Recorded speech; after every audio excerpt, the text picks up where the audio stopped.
the fully retired imprest now stands at about $11,015,883. That's retired with evidence. Fully recovered through payroll. Remember, some staff that are still on payroll have been deducted.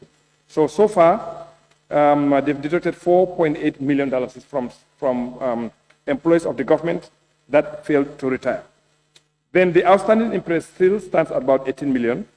The imprest cycle not completed is about 417, and there are also errors about 575,000.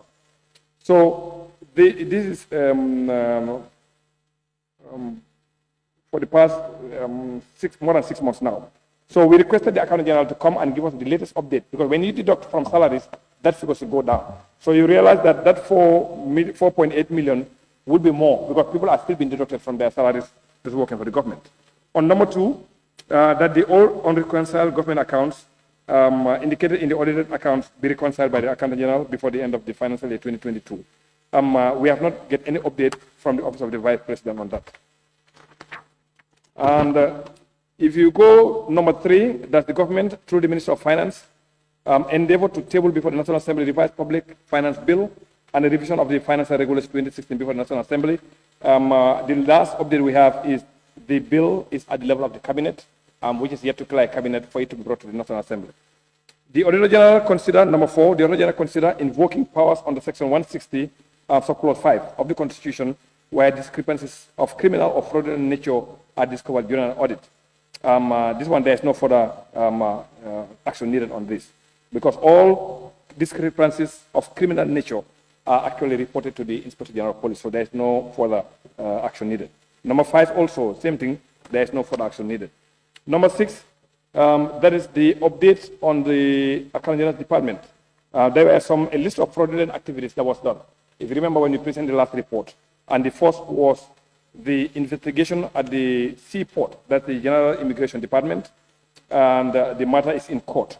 So the amount involved was about 602,000. And that is the last update we have. Still, the matter is in court. Number 2, which is B, the cashier at the Birkama Health Center. That person no longer works for the government of Gambia, and the outstanding balance stands at 273,000.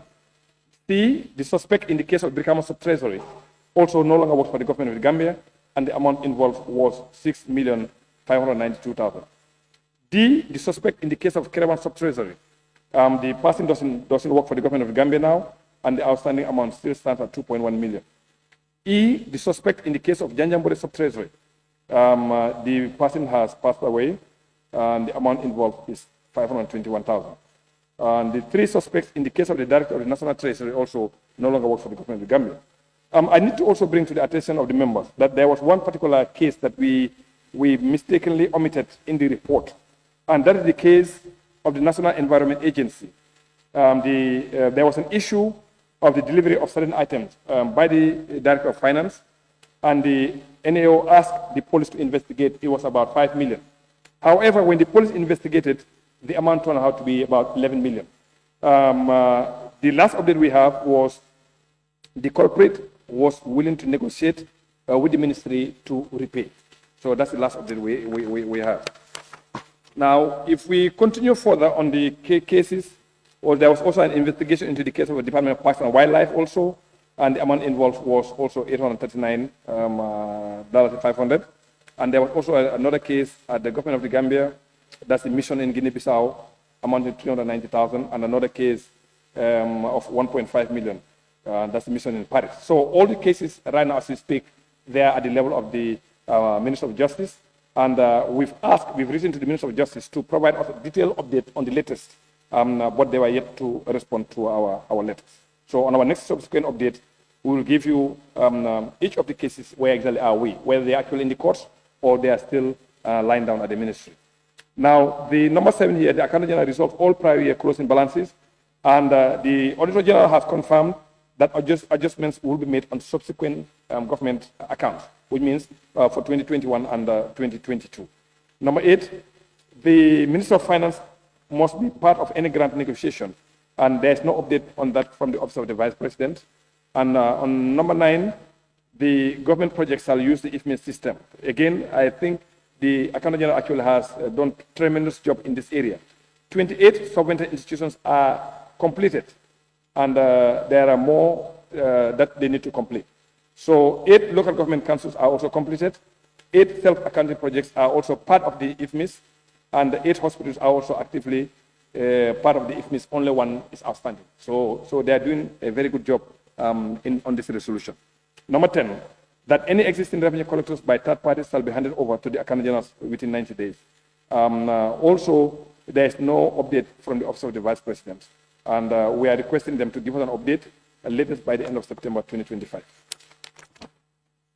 The number 11, the Auditor General consider initiating self-audit on state-owned enterprises. No further action is needed on this one because they already established a unit at the Auditor General's office that will be handling the state-owned enterprises. And if you remember also, Parliament actually has passed a commission that actually will oversee the state-owned enterprises. So there is no further action that is needed on that.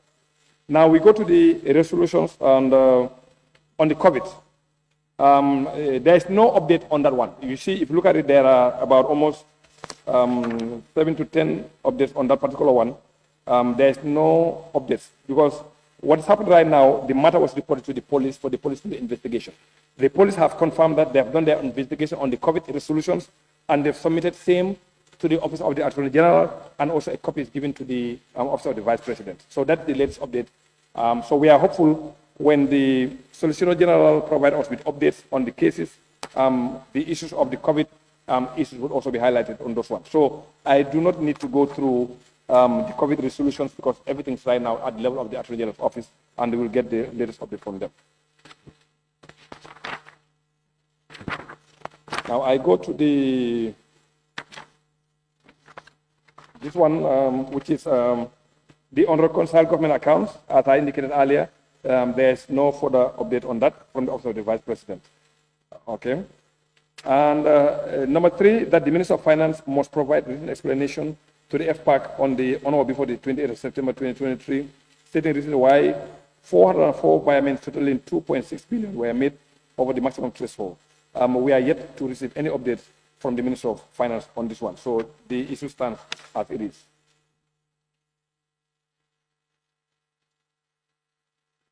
Now, the other one is the Secretary General at the Office of the President and the Permanent Secretary of the Minister of Works must provide a written explanation to the FPAC on or before the 28th of September as to why the approval of a single source was done for the rehabilitation of the State House. We have not received the latest updates. The committee recommends that the OV provide the updates later by the end of September, that's this month. Now, the next one also is about the Secretary General, Office of the President, and the Minister of Works, Infrastructure, to explain about the issue of the Banjul project drainage system. A resolution was made, and we are yet to receive the latest update from the Office of the Vice President. The Accountant General, the next one, the Accountant General must present to the auditors for review all unpresented payment vouchers and supporting documents. We have not received any latest updates, and we have asked the Office of the Vice President to give us the updates on those documents. But the last update we had was only 20,000 could not be traced, which means out of the 392,000, that was the issue. Now the outstanding is only 20,000 for the voucher to be traced. So if you look at it also, they've done a very good job on that particular line. Now, number 7, the Contracts Committee and the Secretary General at the Office of the President in 2019 to reimburse the sum of 950,000, being a contingency amount that they were asked by the GPPA to remove from the contract with Guy Construction for the rehabilitation of the State House. This matter is now resolved, and there is no further action needed. Number 8, the Permanent Secretary of the Ministry of Environment must also provide details on the agreements that it has with Senegal on the forfeited timber on Gambian soil. Now, the update from the police is this. Upon thorough review of the evidence gathered during the investigation, the panel presents its considered opinions on each resolution as follows. 1, according to the police, no documentary evidence has been produced to establish the existence of a bilateral agreement or defined sharing ratio with the Senegalese government concerning proceeds from the seized timber. However, evidence confirmed that authority was granted for the transfer of 50 million into the account of the government of Senegal. And we are yet to receive any more updates from that particular one. Now, on the second matter, that's the update from the Inspector General of Police also, where we have directive from the FPAC for proof of consolidated proceeds from the expenditure of 108 million. The panel confirms that authority was granted through two separate instruments, and the issue was those instruments, but they have confirmed those two instruments. And the last part also update is there is no evidence, this is from the police, there is no evidence to suggest that the Permanent Secretary, Minister of the Environment, exercised discretion in the responsibility in approving this payment. As the authorization originated from higher authorities, as such, the panel finds that the resolution addressed with availability of these two authorizations, so we cannot hold him responsible. That is their opinion. Now, on number 10,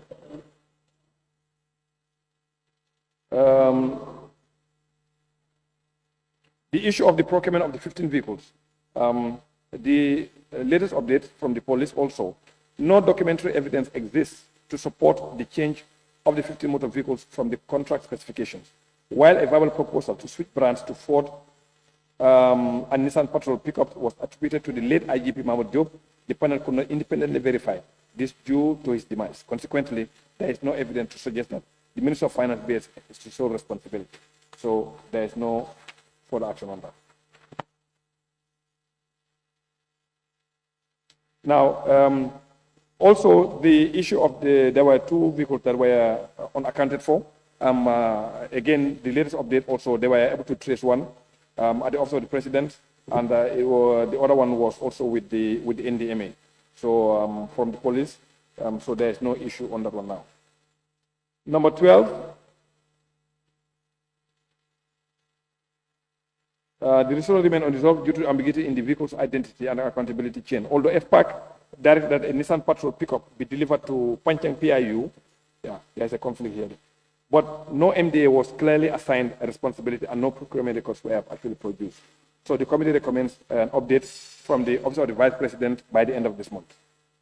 Now, number 13, that the Chief of Staff and Inspector General of Police must ensure that the commandeering of the NO vehicle stops immediately.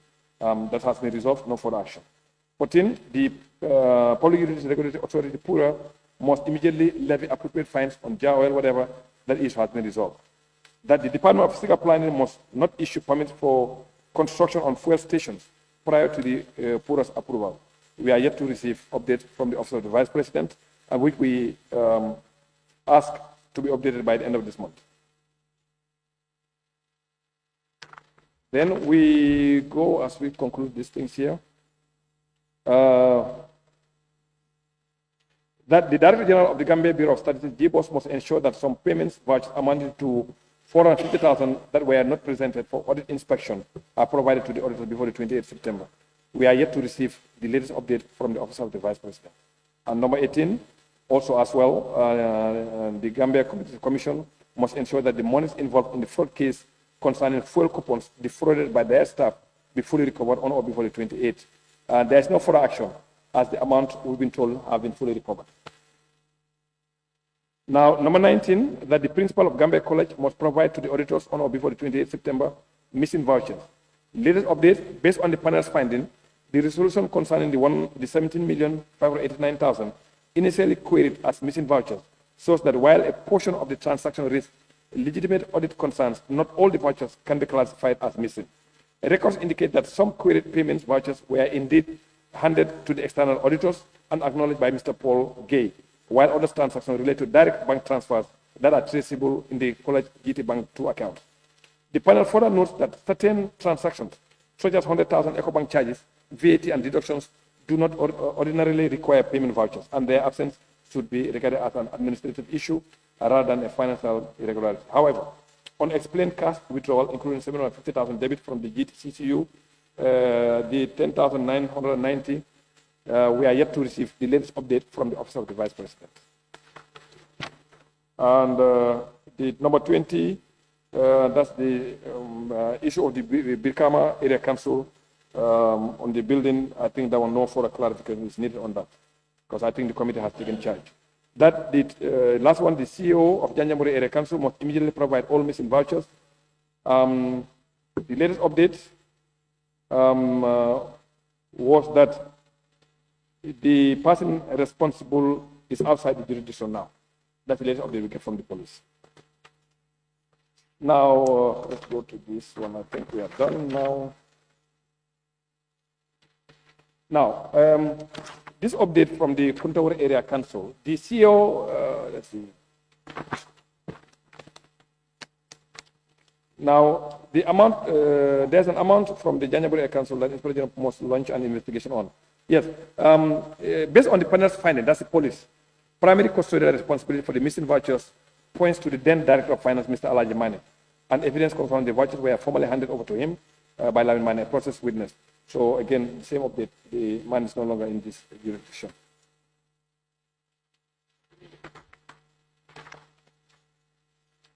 Now, on our resolution for Kuntawur Area Council, that the Director of Finance at the Kuntawur Area Council must refund 198,000 claimed to have been used for monthly Lumos settle for the monthly Lumos settle updates from the police.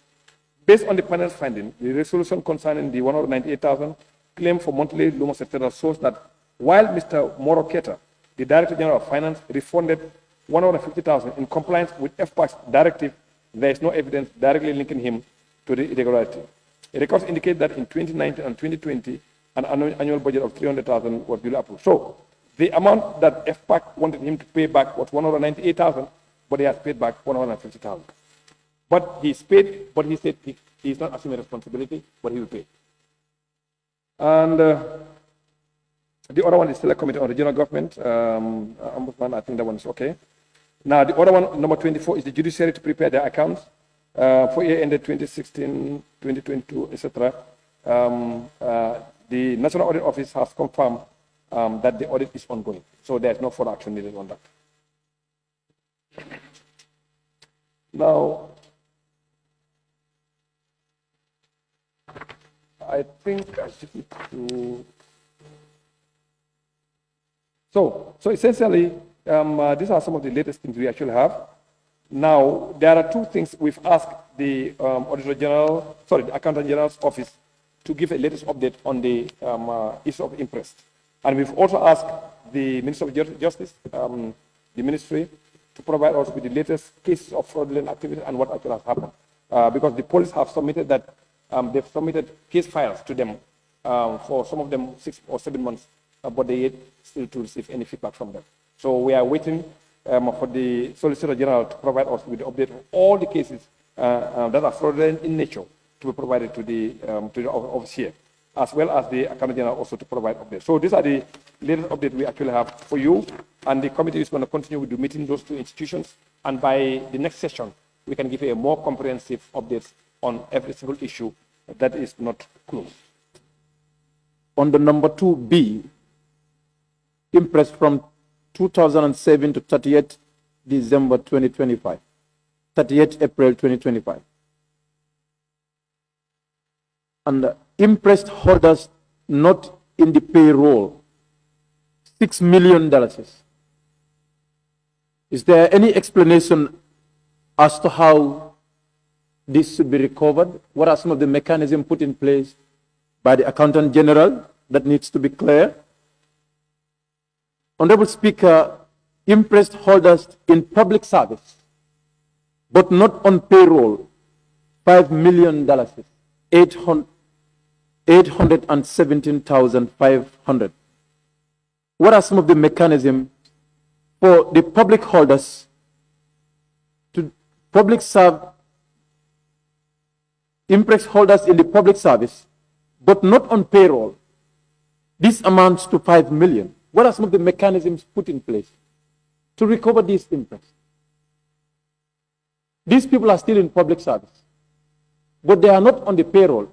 What mechanisms are put in place to recover these monies from them? That should be clear. Honorable Speaker, the total outstanding imprest is $18 million. This is huge. And I think we required an explanation as to when are all these impresses due and what are some of the mechanisms put in place to ensure that they are all recovered also needs to be explained. Honorable Speaker, Sadly, if you look at all the resolutions, from page 1 to the last page, where the resolution required an update from the Vice President were not forthcoming. None of them. If an update, if a resolution is sent to the office of the Vice President, in fact, we want to be clear, if these resolutions were not sent to the office of the Vice President, if they were, why didn't the Vice President respond to the resolutions of the National Assembly? These were sometimes when members of the Parliament argue that our resolutions and our recommendations are not respected by the executive. These are some of the evidences.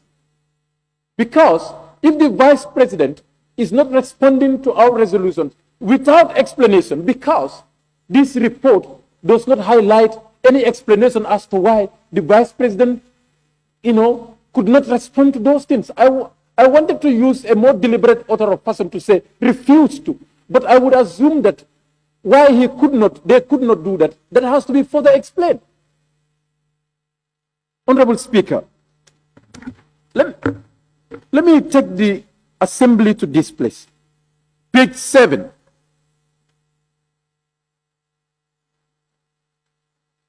Page 7 under resolution number 1. It reads, the Executive Director of NDMA must account for all undelivered food items with over $100 million on or before 25th of September 2023 to the Accountant General and notify the FPAC. Failure to which the Inspector General of Police launch an investigation immediately and report back to the FPAC within 90 days. No, Office of the Vice President did not provide FPAC with any update. Honorable Speaker, this happened at the most trying time of the world. Everybody was crying during this time. Employees were sent home with little package.